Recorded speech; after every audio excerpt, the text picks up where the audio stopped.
Okay, good afternoon, everyone. My name is Brittany Cadence. I'm the Communications Manager for Peterborough Public Health, and we are very pleased to have you with us today as we provide yet another media update on the local COVID situation. Today we have a number of special guests who are joining us from the education sector as we will be focusing today's briefing on the safe return to schools. To provide us with an update, we are very pleased to have with us representatives from our 3 local school boards and both post-secondary educational institutions. But before we get underway, I would like to start us off with a land acknowledgement. We respectfully acknowledge that Peterborough Public Health is located on the Treaty 20 Mississauga territory and in the traditional territory of the Mississauga and Chippewa Nations, collectively known as the Williams Treaties First Nations, which include Curve Lake, Hiawatha, Alderville, Scugog Island, Rama, Beausoleil, and Georgina Island First Nations. Peterborough Public Health respectfully acknowledges that the Williams Treaties First Nations are the stewards and caretakers of these lands and waters in perpetuity, and that they continue to maintain this responsibility to ensure their health and integrity for generations to come. We are all treaty people. So to begin us off with some opening remarks, I am pleased to introduce our Board of Health Chair, Mayor Andy Mitchell. Please go ahead, Andy. Thank you, Brittany.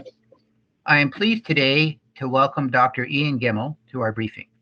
Dr. Gimmel is our acting MOH until December 1st, when Dr. Piggott will be joining the staff. I'm also pleased we are being joined by representatives from our school boards and other educational institutions to provide an update on the return to school.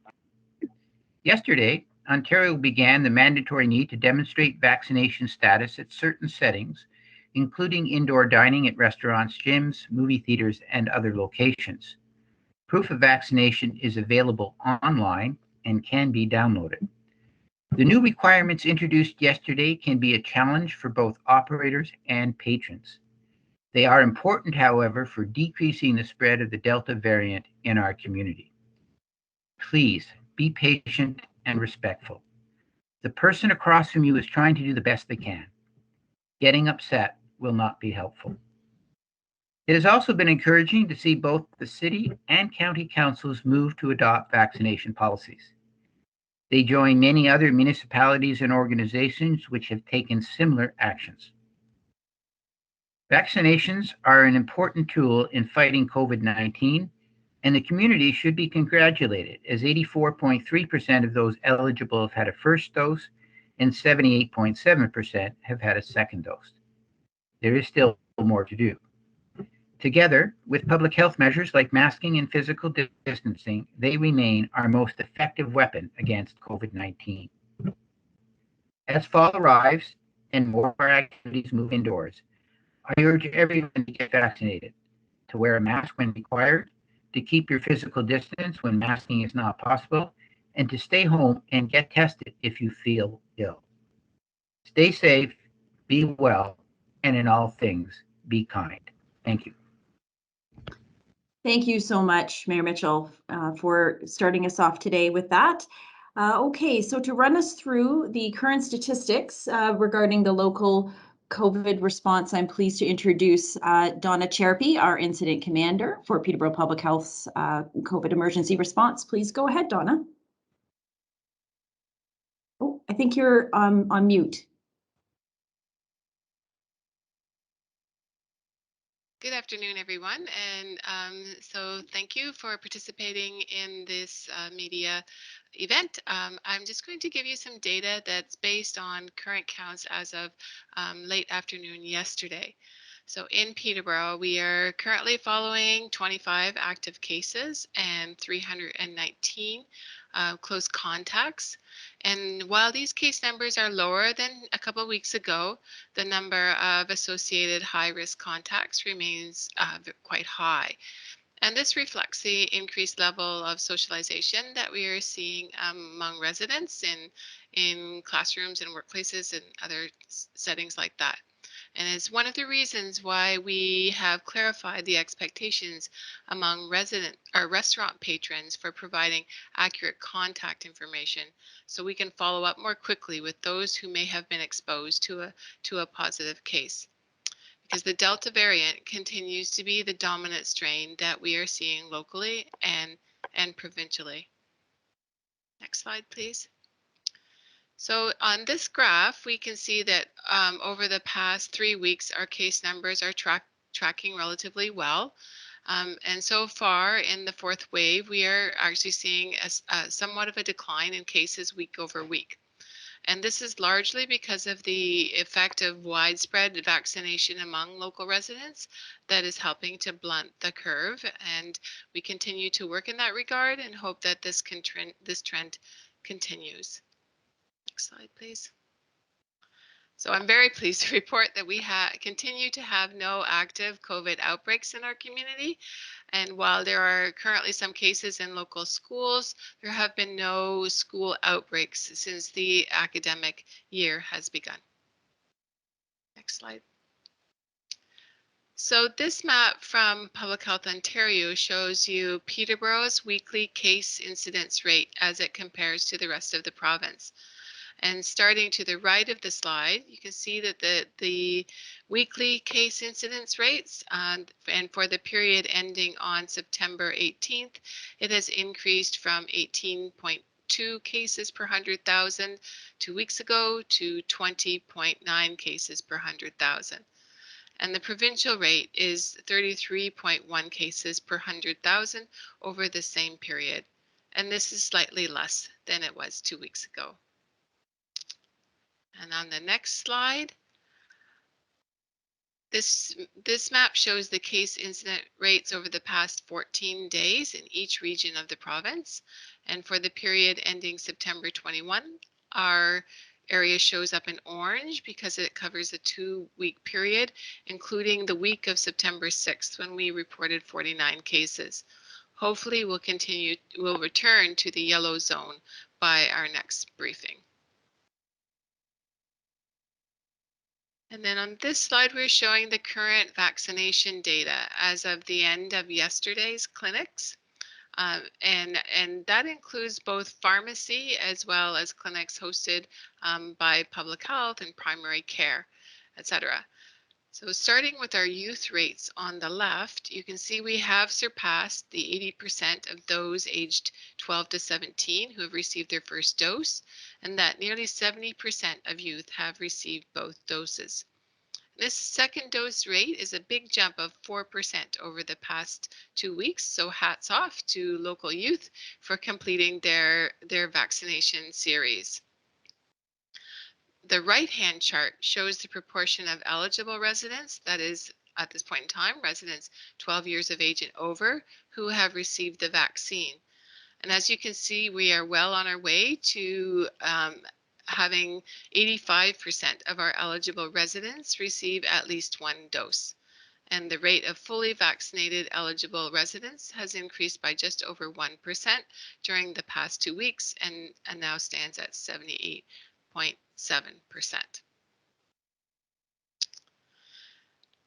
So as our Board of Health Chair mentioned earlier, we are very pleased to have guest speakers from our local education community here with us today to provide an update on how the safe return to school is going. We're very appreciative of the collaboration and partnership of our school partners who have worked very closely with Peterborough Public Health staff to support not only the safe reopening of schools, but who also play a critical role in contact tracing, promotion, and providing space for COVID-19 immunization clinics for community members and support for other public health programs. And while we expect to see some COVID cases in schools, it is the layering of public health measures, as mentioned by Mayor Mitchell, that will reduce the risk of spreading it and other illnesses within schools. Parents, students, staff, bus drivers, school visitors, all please continue to complete the daily screen for symptoms and following directions for testing. Even if you pass the COVID-19 screen but feel unwell, please do not attend school. This small step each morning has a huge impact on keeping COVID-19 out of schools and allowing the important work of educators to happen. We know students need to be at school to learn for their health and well-being. Again, thanks to all the school partners for your support of the COVID-19 immunization clinics. These have been quite successful. And we ask community members, school staff, students, and especially parents of children under 11 of children under 11 years old to get vaccinated. And thank you for helping protect our children. I'll now turn it back to Brittany to introduce our guest speakers. Okay, thank you very much, Donna. Okay, as we mentioned, we are very fortunate to have several leaders with us today from both Trent University and Fleming College, and also all three local school boards. We will start with our post-secondary institutions, beginning with Trent. So it gives me great pleasure to introduce Leo Gork, president of Trent University, to share an update of how the reopening of school is going there. Please go ahead, President Gork. Thank you very much, Brittany. And I wanted to start by thanking Peterborough Public Health and the media for being here today. Peterborough Public Health has been just a great partner to work with as we manage our way through the COVID situation. I will say we're proud of our campus and how they have responded to the current situation. There's a spirit of carefulness and cooperation, I think, everywhere. And the students, I would say, are very excited to be back on campus. They have missed in-person learning, and they're very glad to be back to in-person learning. I've also talked to a number of faculty that are very glad to be back in the classroom rather than trying to teach by Zoom. So in general, there's a good mood on the campus. I would say our vaccination requirement is, and our vaccinations are going well. The numbers climb steadily. Currently, we have 94% of employees and 88% of students fully vaccinated. We have another 9% of students who are partially vaccinated, and I would think within a week or two, we will have 95% of the campus fully vaccinated. The approach we're taking is an approach that recognizes that some cases will occur, and when they occur, really through our partnership with Peterborough Public Health, we want to respond to them quickly to both the individuals that are directly affected and also to the rest of our community to keep them informed about what's going on. Lastly, I do want to thank the city, local businesses, service organizations who have welcomed our students back. We very much appreciate that. And I would say, rest assured that we're being very careful about the situation. And if the situation changes, we will not hesitate to change what we're doing. We all use the word pivot too much in the last couple of years, but if we need to pivot, we will. So those are some general comments. I'll also mention that I asked Nona Robinson, our Vice President of Students, to be here in case there are specific questions that the media or other people have. Thank you. Thank you so much, President Gork, for joining us here today and for that important update. Okay, let's hear now from a representative from Fleming College. We have with us Sandra Dupre, the Vice President of Student Experience. And Sandra, I will quickly put you up on, spotlight you on the screen, but please go ahead with your remarks. Okay, great. Thank you so much. Thank you for inviting Fleming to be part of this important update. We, like Trent, we're very excited to have a great start to our fall semester. We were a little bit cautious this year in launching our fall semester, and it's a slower transition back to campus. We only have approximately 40% of our programs back on campus being delivered in person. So with the continued reduced capacity on campus and in residence, as well as the mandatory vaccination policy, things from a health and safety perspective have been going very well for us here at the college. Our vaccination policy is a fairly robust policy. It applies to all students, employees, vendors, as well as guests on campus. And like many others, we are requiring those that are approved to have an approved vaccination passport. And to date, we have approximately 4,800 passports that have been issued by the college, which is really a fantastic number for us, as we were only expecting to issue 1,800 based on the number of bodies that would be on campus. So even though students or employees are working and learning remotely, they are still submitting their documentation verifying that they are fully vaccinated. Our passport system is a system that's linked to our building access system, which helps us for tracking, and it's part of our active daily screening process that is still underway for all occupants. Testing is required for anybody on campus who is partially or vaccinated or medically accommodated. And we are providing that testing in partnership with Global Health Solutions. And through the testing process, it's a great opportunity for us to encourage those that are only partially vaccinated to make haste and get their second dose when eligible. And then, of course, this information is all provided to the ministry as far as the vaccination status, testing numbers, as well as the number of tests administered, which allows for some data tracking. And we do have a great number of test kits available on campus. We have approximately 3,600 on site with 2,000 more ordered. Though we are not anticipating needing to necessarily use that number given the fully vaccinated status of our students and employees.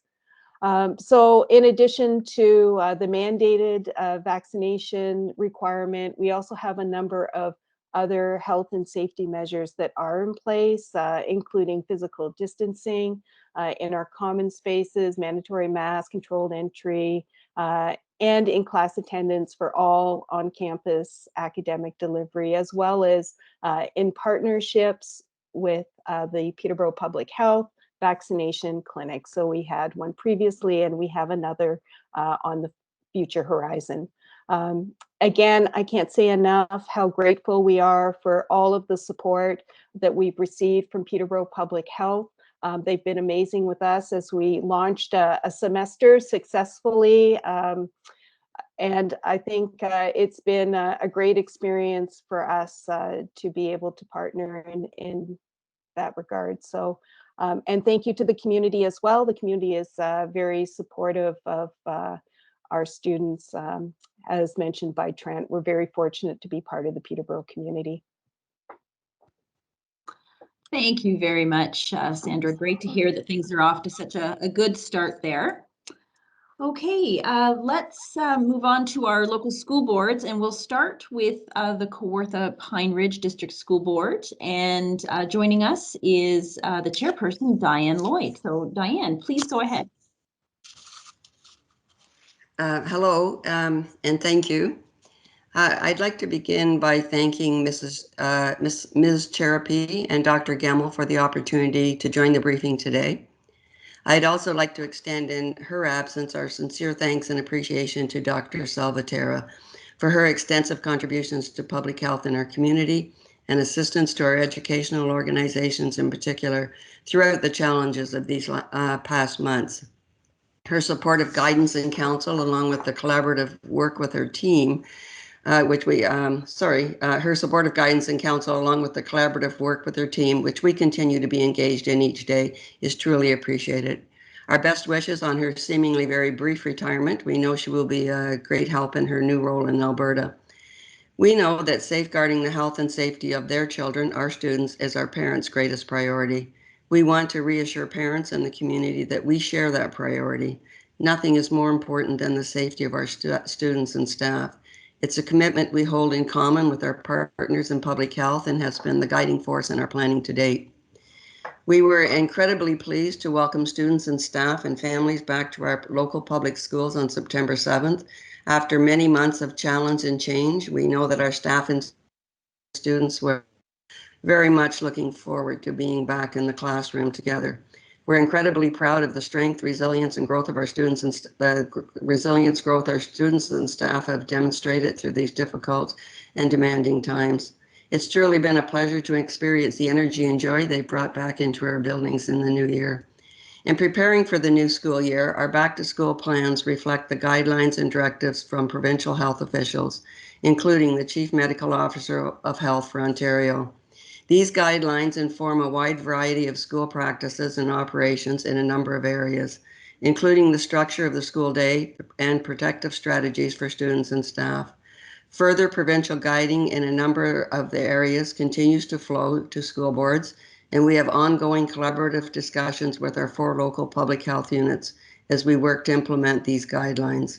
Our planning, especially in partnership with Peterborough Public Health, remains ongoing, and we will continue to address needs as they arise throughout the coming school year. Operational planning encompasses all facets of our school day and a number of broad-based areas, including school programming, ventilation, protective strategies, management of COVID-19 in our schools, student transportation, vaccinations, supports for our students, special education, mental health and well-being, specific academic programs and requirements, extracurricular activities, and community use of schools. As I wrap up my comments, I would say that we know that no plan is perfect, and we are continuing to improve and refine our actions each day in partnership with public health. We emphasize again how critically important it is for families and students to perform screening each day. If our parents screen their children every day before school and keep them home if they are ill, we can continue to provide healthy learning environments for everyone. Again, I thank you for the opportunity to speak with you today, and we continue to be excited and optimistic for the new school year. I would also like to point out that that our director, Rita Russo, is with us, and I'm sure if there are questions that Rita will be helpful in getting answers for everyone. Thank you. Thank you so much, and thank you again to our colleagues at the Kawartha Pine Ridge District School Board for their hard work in preparing and coordinating many health units that fall under your jurisdiction. So thanks for your help there. Okay, now we would like to invite Gina Kozak, the Surintendant de l'Éducation from the Conseil Scolaire Catholique Mon Avenir. If you have some comments for us, please go right ahead. Hello, bonjour. Thank you so very much for inviting the Conseil Catholique Mon Avenir to this event. My name is Gina Kozak. I'm Superintendent of Education, and I'm very pleased and honored to be here today. So for our situation, our French Catholic School Board has one school, a K-12 school in Peterborough called, as you may know, Monseigneur Jameau. We have close to 280 students occupying the space.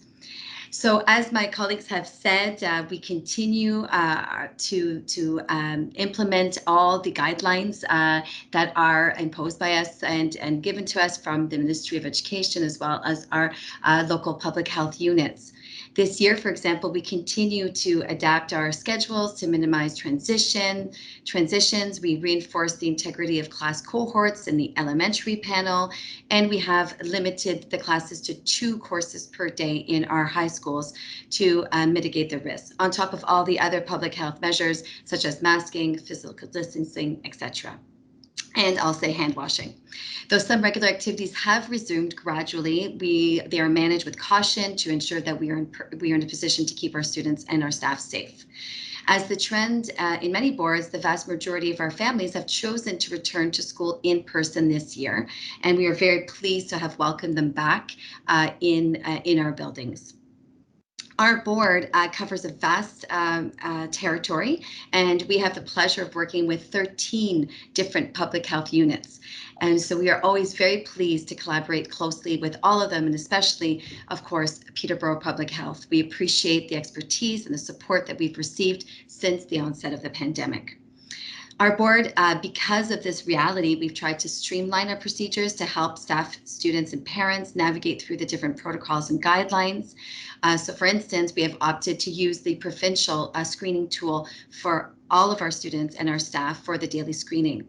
And we are really proud also of our team that we have created an electronic version of this screening tool that can be accessible through the iPhone or Chromebook or another tool that is done before school entry for our staff and students.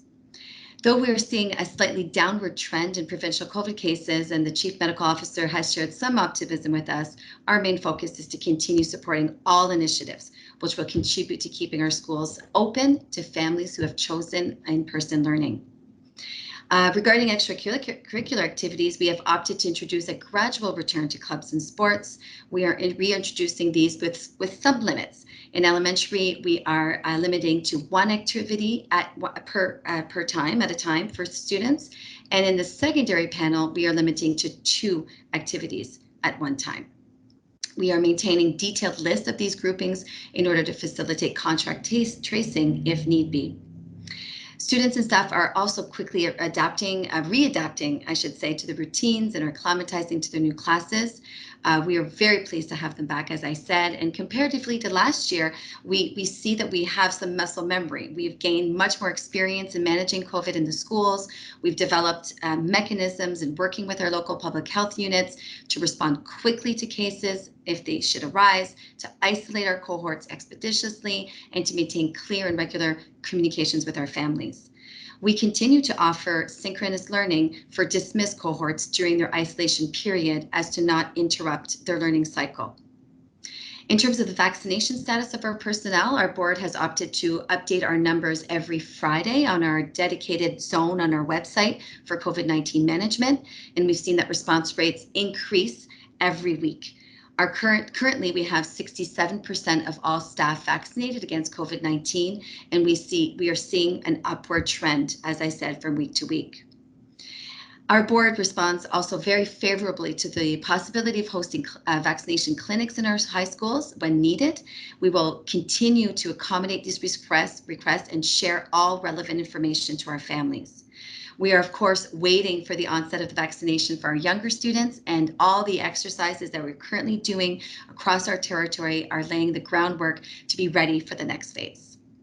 Finally, I would like to acknowledge the tremendous work, the amount of work and the dedication demonstrated by our staff during this return to school at Monseigneur Jameau, in particular, in ensuring that the well-being of all of our students and their safety are met, under the leadership, of course, of Principal Bergeron Langlois and Vice Principal Astley.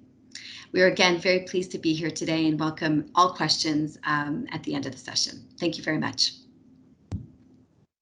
Thank you so much, Gina, and congratulations to you and your team for your hard work getting ready for this academic year. Okay, last but definitely not least, we have the Director of Education, Joan Carriger from the Peterborough, Victoria, Northumberland, Clarington Catholic District School Board. Welcome, Joan, and look forward to hearing your remarks. Please go ahead. Thanks very much, Brittany. On behalf of Peterborough, Victoria, Northumberland, Clarington Catholic District School Board, I'm pleased to be here this afternoon to discuss the 2021-2022 school year. After the historic shutdown of in-person learning for the final months of our last school year, I can tell you it is absolutely inspiring to see and hear the hallways and the school grounds come to life once again with back-to-school energy and the buzz of a new school year. School has started for us in much the same way as it did last year, as we continue to have in place the COVID safety strategies that were so effective in limiting the spread of COVID-19 within our schools last year. These include masking, mandatory for all staff and students in grades 1 to 12 and encouraged for kindergarten students, physical distancing, cohorting, proper staff personal protective equipment, enhanced cleaning, and a continued focus on hand hygiene and respiratory etiquette. We continue to work closely with our 3 local public health units to identify and respond to COVID cases in our schools, and as was the case last year, we will continue to provide timely communication to staff, students, and families anytime there is a confirmed case. Of our school board employees who have submitted their attestation, 93.4% are fully vaccinated. This number of vaccinated eligible staff and some students have allowed us to return to some aspects of normal school life, opening the door to extracurriculars such as sports and clubs, aspects that so enrich our students' lives and have been so missed during this pandemic. Each day, I have the privilege of driving by the new sports field at Holy Cross Catholic Secondary School, which is beside the board office. The field and the track are alive with activity. Seeing those students and staff making the best use of that outdoor space fills me with optimism and renews our focus to do everything we can to safely facilitate extracurricular activities. We are pleased to hear the childhood vaccines for ages 5 to 11 may be available in the near future. We share the view of our public health experts that vaccinations are key to resuming normal school routines and ensuring the safety of all students and staff in our schools. We will work in partnership with public health to continue to encourage all eligible students to get the COVID-19 vaccine. Finally, even though she has packed up earlier this week, I once again want to take the opportunity to thank outgoing Medical Officer of Health, Dr. Rosanna Salvatierra, for her leadership and for her steadfast commitment to the public health of this community. We wish her all the best in her new role in Alberta, and we look forward to working with Dr. Ian Gemmell in the interim and Dr. Thomas Piggott as he takes on the leadership role in Peterborough Public Health. We do have our Manager of Communications, Galen Eagle, with us this afternoon, and between the two of us, we will be happy to take on any questions that may come up after this session. Thank you very much. Thank you very much, Joan, and congratulations to you and your team and to all of our academic partners for starting the school year off so well, and for your great work promoting vaccination among your staff and students and all the other partners. So now we will turn it over to our media partners to ask questions. And as usual, I'll work my way through each reporter that I see here on screen. If you could just indicate who your question is for, that would be very helpful. And as noted, we're very pleased to welcome Dr. Ian Gemmell, our Interim Medical Officer of Health, who is also here as a resource if needed. And we also have Julie Ingram, our Manager of Environmental Health, and her portfolio includes inspections and enforcement. If you have other questions geared to her, particularly around passports, she has kindly agreed to be with us today to help with those. And we also have joining us some of our enforcement partners in the community. We have representatives from the local OPP. We have Constable Joe Ayat and Staff Sergeant Dan McLean from the Peterborough Police with us. So with that, I'm going to invite Paul Rellinger from Kawartha now to kick us off with some questions. So please go ahead, Paul. Thanks so much, Brittany. I do have a series of questions, mostly around passports. And I'll throw them out there, and I'm not, because they cover different areas, I'm not sure who might want to respond, but with the passports now in effect as of Wednesday, if I, for example, go to a restaurant tonight and I'm not asked for my proof of COVID vaccination, double vaccination, how concerned should I be about that in terms of, is it safe to go in the restaurant, or should I just walk away? Or I'm just trying to get a sense of that. And also I wanted to, maybe Julie can comment on this, also on enforcement and repercussions for those places or establishments that aren't asking as required for passports. Okay, I'll ask Julie to field those for us. Julie, if your camera's working, I'm happy to put you on screen. Thank you. Hey there, everyone, and thanks, Paul, so much for your questions. They're great questions, and as you flagged, the vaccine passport requirements did just come into effect yesterday. So lots of these questions are continuing to be sorted out, but I think I can answer. And if I forget anything, just pop back in and let me know.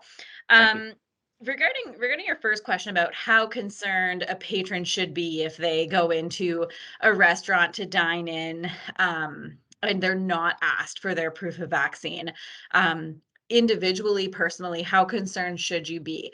Well, I think that we have to keep in mind all of the other public health measures that previously existed prior to requiring proof of vaccine continue to exist. So it's not as though if you're not asked for your proof of vaccine, that the restaurant isn't safe. There's a good chance that they still are compliant with all of the other public health measures. This is a layered approach, as was previously mentioned. The new requirements for proof of vaccine are simply another added layer to our overarching protection of our community. So I would say that individually, you shouldn't be concerned for your personal safety, but potentially the restaurant just hasn't gotten on board with the public health measure of proof of vaccine, in the sense that maybe they're working on implementing it. So what we would appreciate at Peterborough Public Health is if those notifications were brought to our attention so that we could follow up with that restaurant. And that leads me into my second point, which was regarding your question about enforcement and repercussions. I do want to emphasize that this is new. We are empathetic with businesses who are working to implement this change to the regulation, this change to their operations. It's not small. So asking for public patience and kindness, please be kind, because the restaurant operators, as well as other businesses, are trying to do their very best right now to keep up with this change. So Peterborough Public Health will be taking a progressive enforcement approach when it comes to the implementation of vaccine passports and proof of vaccine. We will really be focusing on education, especially at working with businesses who are trying to do the right thing. Where it will change is always been our stance. If we have a business that is obviously not going to comply and they are choosing to defy provincial legislation, then we will take further enforcement action as appropriate, which, as you know, could include charges. Thanks. Thanks so much, Julie. That explains a lot. I appreciate that. I know that was a big question, so your answer was great. And it may be early yet, and I don't know if this has been the case, but I think this is for the law enforcement representatives that are on the call. Have there been any enforcement charges laid in relation to the passports or anything like that? I know it's early, but we only meet every couple of weeks, so I thought I'd ask. Hi, it's Dan McLean from Peterborough Police. I can speak on behalf of Peterborough Police that I'm not aware, as far as any charges being laid, if that's what you're referring to, under the new passport legislation. Is that what you're referring to? I was, and I'm wondering if you're getting complaints, or if there's any gauge there that you're getting calls from people saying, hey, they're not asking or whatever. Well, at this point, as you said, it's still relatively new. We haven't been bombarded with complaints at this point that I'm aware of. I don't have those numbers to say whether the amount of calls for service that we've received or not. But at this point, I haven't received any information with regards to us having any complaints. Fair enough. I admit it is kind of early in the process, but someone has to ask, right? So thanks so much. And just one more thing, if I could, and unfortunately, and on a sadder note, there's a report on the dashboard of an additional death since we last met, and I don't know when that occurred, and any information you can give at all about that individual? Were they in a private residence, in a long-term care home? Were they vaccinated? Anything you have at all? Donna, Chair P, I wonder if you might be able to provide some information there. I'll do my best. I believe the individual was a local resident who had been hospitalized. And unfortunately, I was not available at the time, so that's my recollection, that it was a lady who had been hospitalized because of COVID. Great. Thank you. I know that's difficult to sometimes pull together, so I appreciate that. And I had one more question, if I could. This is for Dr. Groark, and I believe it was. Sorry, I don't have it in front of me, from Fleming College. Anyway, for both of you, because your educational institutions are in the unique situation of having students in residence, I want to talk a little bit about the additional what additional steps, if any, or considerations that you have to have in mind, because again, your students are in residence as well as gathering in the school. I'm happy to respond to that, Paul, and maybe Nona will add something to what I want to add. You know, in some ways, having students in residences is easier to control because they're on the campus. Residences are very controlled places. They've all got dons. So that gives us the opportunity to educate people, to watch what's going on in the residences. I think what I want to emphasize is that we have a whole lot of measures beyond our vaccination requirement that we're using that apply to resident students. There is a daily screening. There is a masking requirement. Outside of class, there are physical distancing requirements. And lastly, I'll mention that our scientists are doing wastewater testing. So for each of our residences, we're actually testing the wastewater to see if there is evidence of COVID, and that just gives us another way to watch what's going on in residence. So I think we're being very careful with the students in residence, and in some way that's where we're being most careful, but perhaps Nona wants to add to this. Thank you, Dr. Groark, and sorry, Nona, for forgetting your first name. I wrote down your last name and I didn't write down your first name. I apologize.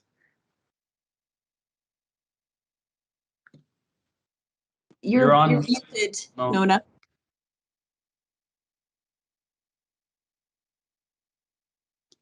I think you're still muted. Let me see if I can help with that.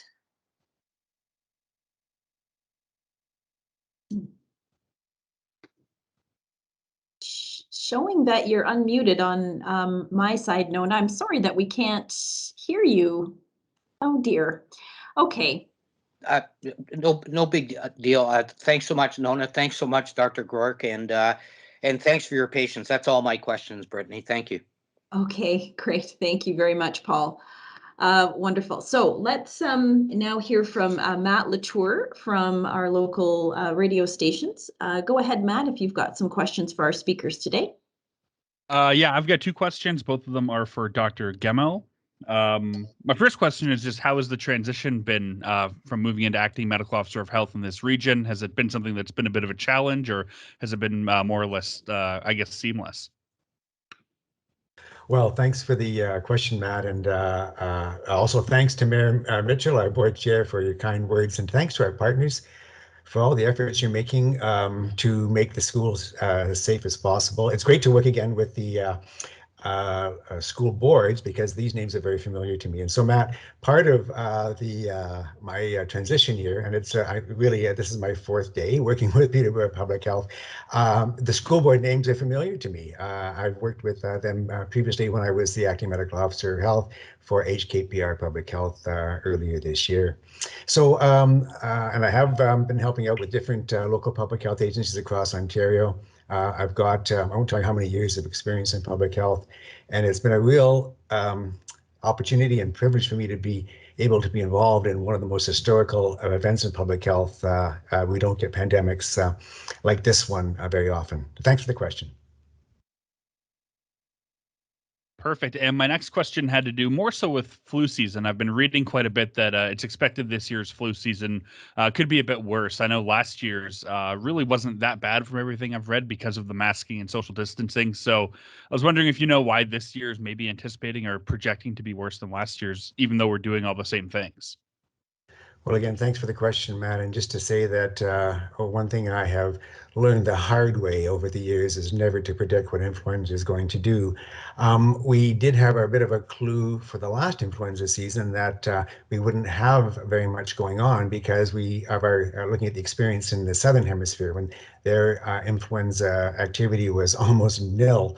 And we had the same experience last year. We have a number of things that are helping us. First of all of the public health measures we're doing for coronavirus also apply to prevention of influenza.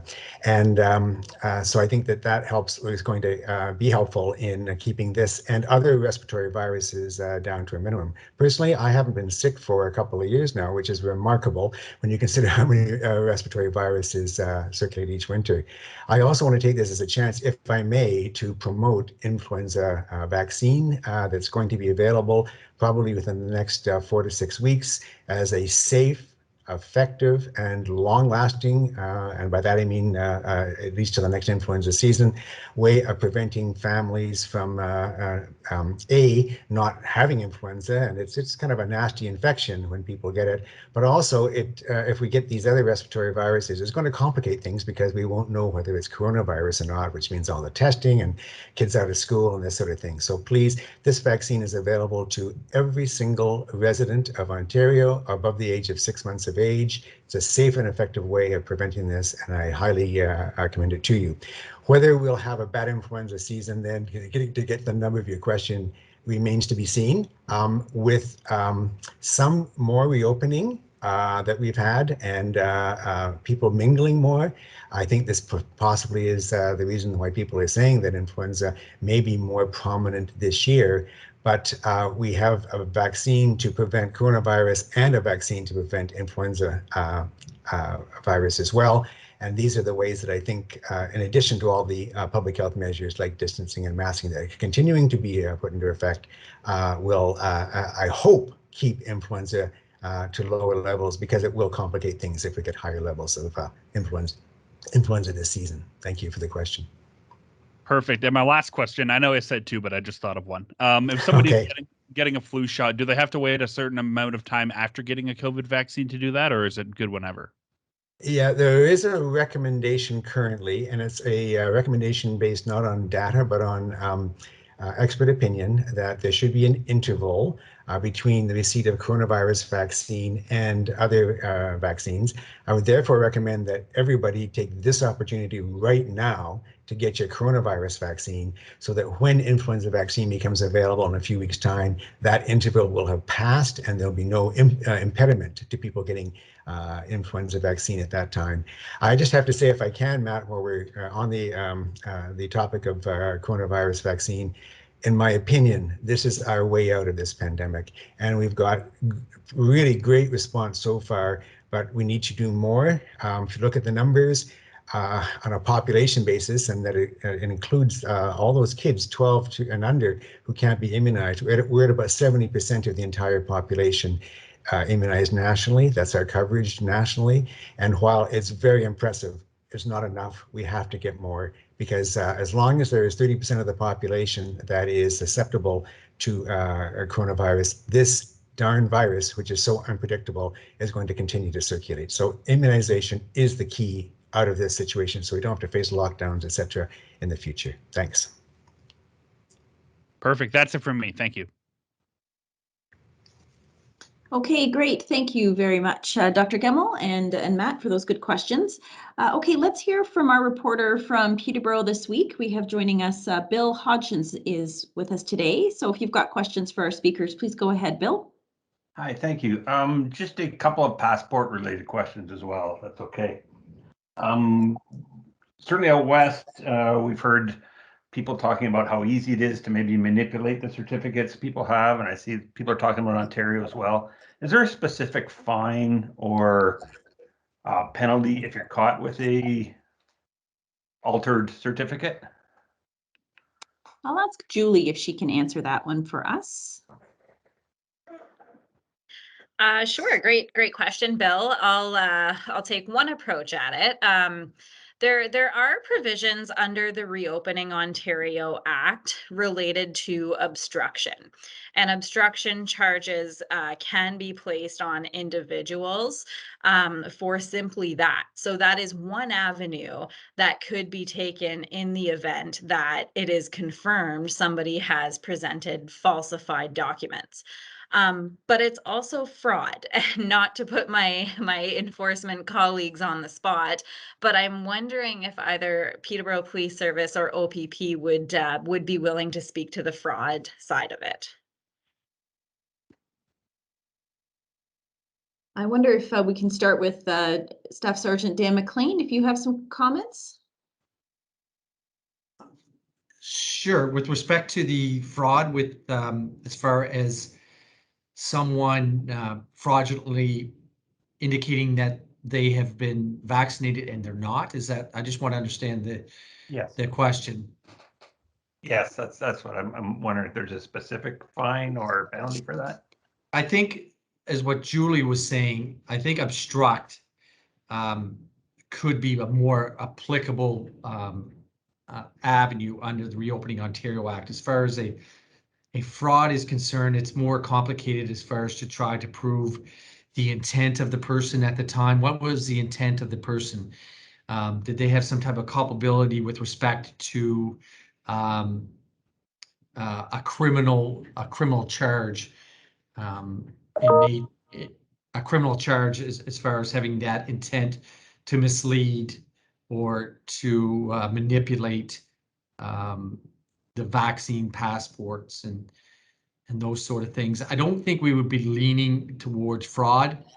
Every case is an individual case of itself, and to look at it broadly is can be difficult, because you have to drill down to the individual case and what is the evidence and facts and issues. So to say that fraud would be applicable, I don't think that I could say that at this point. Okay, well, thank you. That does at least clear up that it's serious enough. One other, I guess, passport related question, I suppose, for Julie. In terms of enforcement, are you just basing it on when you enforce this? Is it complaint driven, or are you have, I guess, bylaw officers out in restaurants and such? Thanks for the question, Bill. And I'll answer that. And then I do notice that Dr. Gemmel's hand is up. So I'm thinking that he probably has a comment on the previous question about falsified documentation as well. But regarding the enforcement approaches, it's a combination. So we are receiving quite a number of complaints already related to implementation of proof of vaccine. And these are primarily related to businesses who are suggesting on social media sources that they are not going to comply. So we do take those seriously, and we're following up on those as soon as we can. In addition, we have our public health inspectors actively in the field right now, conducting both routine food safety inspections and COVID-19 inspections.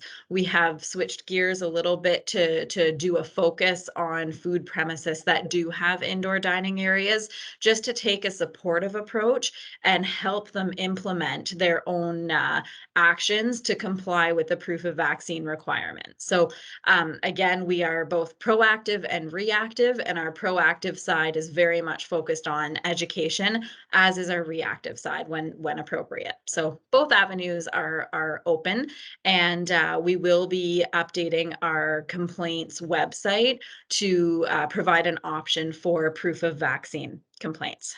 So I hope that answers that part of your question, but we'll go back to your previous question, and I'll turn it over to Dr. Gemmell. Go ahead, Dr. Gemmell. Yeah. Well, thanks, Julie and Brittany. So yes, just to add to the what has already been said, I'm looking upon this 4-week period between now, when we're going to be showing our document from our immunization event, and plus a driver's license or whatever, to October 22nd, I think it is, when we get the QR code. And to say this is a transition period to get people used to how this is being done. Julie's already talked about the educational approach, how we want people to understand this, giving businesses a chance to know how to implement, because there's a huge amount for them to implement. But one thing that we do know is that after that QR code becomes part of the system, the fraud is, I'm not going to say it's be impossible, but it's certainly not going to be nearly as likely an issue as it will be during the transitional time. So it's a short-lived problem, I think, and when we get the QR codes available to people, I think this issue will not be, it won't be an issue. Thanks very much. Thank you. That's it for me. Great. Thank you, Bill, and thank you, Dr. Gemmell and Julie and Dan McLean for those great answers. Okay, so let's hear from Jessica Nisnik from Global News, and then we'll move on to our colleagues from the Peterborough Examiner. So Jessica, if you've got some questions, please go right ahead. Thanks, Brittany. Mine will be for Donna, although I'm kind of putting her on the spot again about the death. I don't know if you have more information, but I would certainly like it. I'm not sure when the person died, and I would like to know if they were vaccinated or not. Sorry, Jessica, I don't have the date of when the person passed away. It's because I wasn't actually available at that time, but we can get that for you. And again, the vaccination status, I would have to determine that. I apologize. Okay, yeah, I would appreciate if I could get that today. I saw something from the Ontario government this morning saying the vast majority of people in the hospital are unvaccinated, which means there are people who are vaccinated in the hospital. So I found that to be a little alarming and would add fuel to people who don't want to get the vaccine, their reasoning behind it. So thanks. Yeah, so if I may comment on that, so yes, there are breakthrough cases of people who do have COVID, the disease, after vaccination, and that's true with any vaccine and any disease. The vaccines are never they're not 100% foolproof, and so the fact is that you're less likely to have severe disease, and so yes, some people do end up in hospital, but they're very it's about 25-fold fewer than people who are unvaccinated, and then the number in ICUs again is about 25-fold fewer than those who are unvaccinated. And I do see that Julie had some information about the individual. It was a middle-aged woman, and she was unvaccinated. Thank you. And then again, if I could find out the date at any point, I'd appreciate that so I can let September viewers. 10th. Thank you, Julie. Okay. Thanks, Julie, and thank you, Donna. I appreciate it. Welcome. Great. Okay, thank you, Jessica. So let's go to our colleagues from the Peterborough Examiner. We'll start with Joelle Kovac. If you've got some questions for our speakers, please go ahead. Yes, thank you. I wonder if Madame Kozak is still on the call. I cannot see her. Yes. Oh, Yes. good. Hello. Okay. Bonjour. Bonjour. My question, I could ask in French, but I won't. My question for you is, well, everyone understands French here, though I could probably manage that. My question for you is, when you were talking about 67% of all staff, did you mean throughout the entire Mont Avenir School Board? Yes. Okay. Yes. I don't imagine that the local schools data would be available on that. This is for the whole board you're talking about. That's okay. correct. Yes. Now, I think Joan Carriger said that the rate for staff vaccination for the English board was 93.4%. Did you want to talk about why there is such a disparity between Mont Avenir and the neighboring English school board? Great. I did definitely, my ears kind of perked up at that percentage as well. In terms of our analyses, we were kind of seeing it that it was kind of following sort of general sort of provincial tendencies, and then it's going up. I cannot speak to why that this difference exists. I don't think it has anything to do with language or religion or anything of that nature. I can't speculate to that, but we are evidently monitoring this percentage. We are hopeful that it will continue to rise.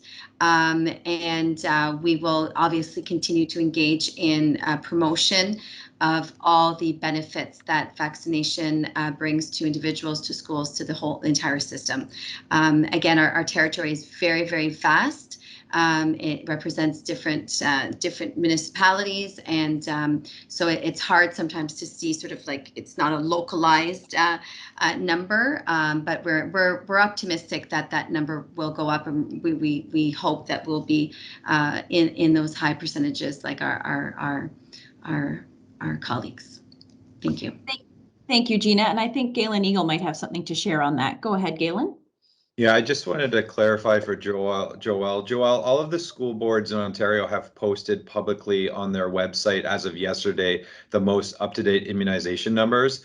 For our board, our immunization numbers are sitting at 86%. But of course, those are only employees who have not every single employee of ours has providing us with an attestation. Of the employees who have, that's what Joan mentioned, 93.4% of individuals who have sent in their attestation have attested to be fully vaccinated. So that's the majority of our active staff. But all school boards have significant occasional lists and employees who are likely on our payroll, but or a member of our staff who are not actively working in schools. So I would encourage you to reach out to the individual school boards or at least check out those numbers that are on the board websites for a little bit of context there. But we're happy to answer any more questions you have about the immunization policy or how it's working. That helps enormously. Thank you for that clarification. That's really an important point. The other question I had regarding school vaccinations, and I'm not even sure who'd be best positioned to answer this question. Once there is an approved, a Health Canada approved vaccine for children younger than 12, will there be in-school vaccine clinics? Will parents be making appointments elsewhere for their children to be vaccinated? Has any preliminary thought been given to the most effective way to make sure those children get vaccinated? I think Donna Cherapy can help us with that one. Go ahead, Donna. Yes, thank you for the question. And actually, we've just started this conversation with primary care practitioners. Partly because we know that they're currently involved in vaccinating children of that age group. So the planning has begun, the conversations have begun, and looking forward to partnering and collaborating with primary care and with the school boards. There are some key principles that we are considering. Like, we anticipate that parents will want to be with their children when they're vaccinated. So having access to the vaccine after hours, or after work hours, or after school hours, those are all some of the considerations that we're looking at, and anticipating that we will need to bring or make the vaccine as accessible as possible in spaces that are welcoming to both parents and children. So we will be likely approaching school boards about using their sites for school immunization, just like we're doing for the 12 to 17-year-olds right now, and building off the success that's occurring there. Thank you very much. That answers my question. I'll pass it on to my colleagues. Thank you.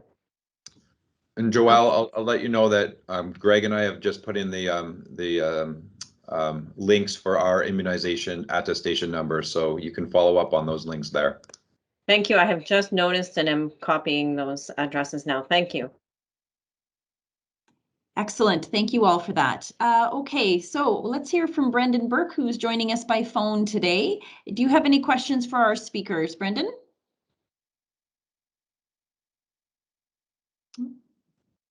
Maybe he's on mute. Okay, maybe I'll go back to Reg Watson from the Examiner, and then we can circle back to Brendan to see if he has any more questions. Reg, did you have any follow-up questions from the Peterborough Examiner? Galen and Greg Kidd, I'm not sure if it had been mentioned.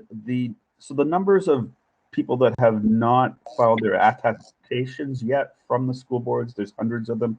Is that because they are occasional teachers or just part-time employees or something like that? What, maybe you said it already, but what was the explanation on why there's still hundreds that haven't filed yet?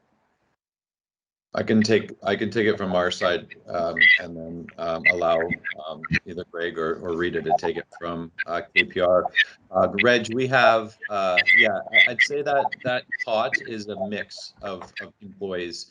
A sizable chunk of that would be members of our occasional staff, so supply staff, who are currently employed by the board but may not have had posted into a position for several years and may have been sitting out COVID altogether. Those are staff members who are not likely to provide attestation, are not likely to come back and be active members in our school community. If they do, they will be required to provide either proof of vaccination or proof of or enroll in our testing program.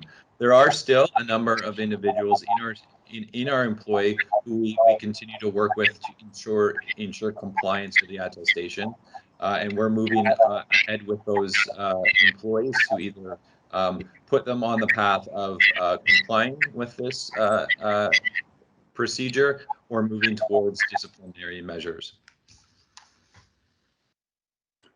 Okay, thank you. I don't know if Greg Kidd has anything to add to that.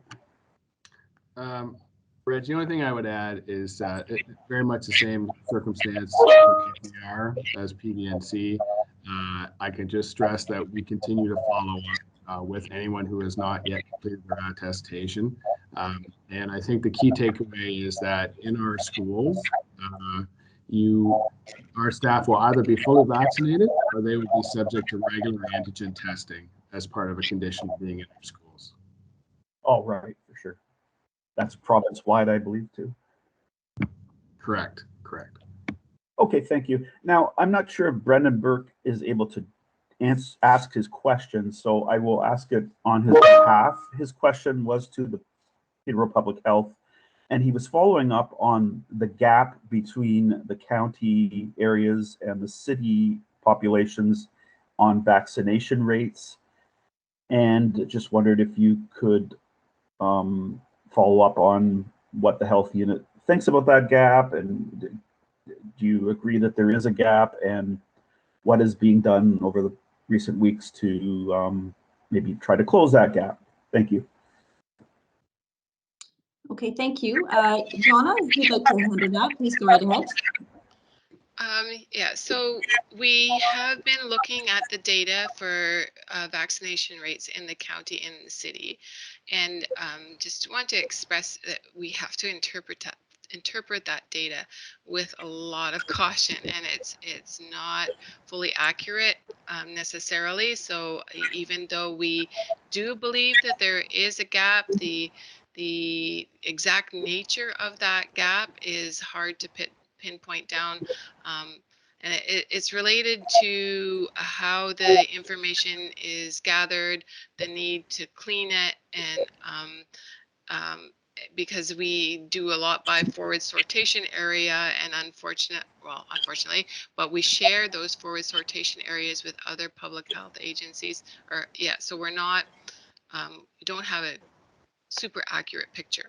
That being said, we are taking what we believe to be a gap, even though we're not sure of the exact quantity of that, and planning our clinics around that. So these past few weeks, we've been doing clinics in the county again.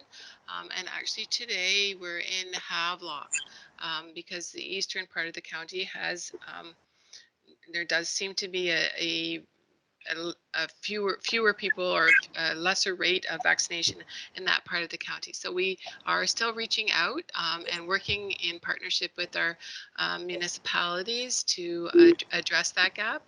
And we've also been going to quite a number of schools in the county and have had a lot of success in people coming to those clinics and for both first doses and second doses. So we're still hopeful, but we continue to monitor the change in the data between the county and the city.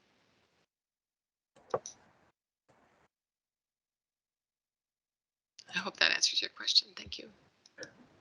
Yes, thanks. I'm not sure if Brendan is able to pose any follow-up questions because he's on the phone, but we appreciate the answer. That's everything for me. Thank you, Reg. And if Brendan has any questions, he's welcome to ask them now, or he can always email me directly, and I'll make sure we follow up with him that way. Okay. Well, not hearing anything, I think we have made our way through all of the reporters on the line, and I would like to just extend my sincere thanks to our education partners for joining us today and providing this update to the community. Oh, yes, Brendan. Can you hear me now? Okay, sorry, I was apparently muted there. I'm really sorry. I actually had to step away to take another call, so I just I did not hear Reg's question there, but I suspect I just heard the tail end of it there. Suspect it may have been related to data for vaccination rates for the county compared to the city of Peterborough.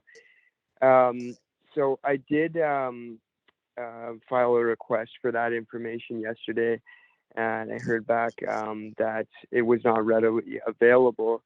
But I'm just wondering if that's changed and if it's possible to learn what the latest figures on that comparison. I understand that there is, of course, discrepancy in that the county is lagging behind a bit in terms of vaccination rates. So I just wanted to field that question. Sure. Thank you, Brendan. And actually, Reg was able to ask on your behalf, and and Donna Cherpy was able to answer that. What I might suggest is we do post the video of this media briefing on our YouTube channel, and I'm happy to send you the link so you can see her response. And then that way, if you have any follow-up questions, you can just email or reach out to me directly. Okay, sorry about that. Yeah, I couldn't hear that, so I apologize. But yeah. That's okay. No worries. Okay, well, listen, with that then, I know this has been one of our lengthier scrums, so thank you very much all for joining us. And again, sincere thanks to our education spokespeople for sharing your updates on how things are going in your respective school boards and institutions.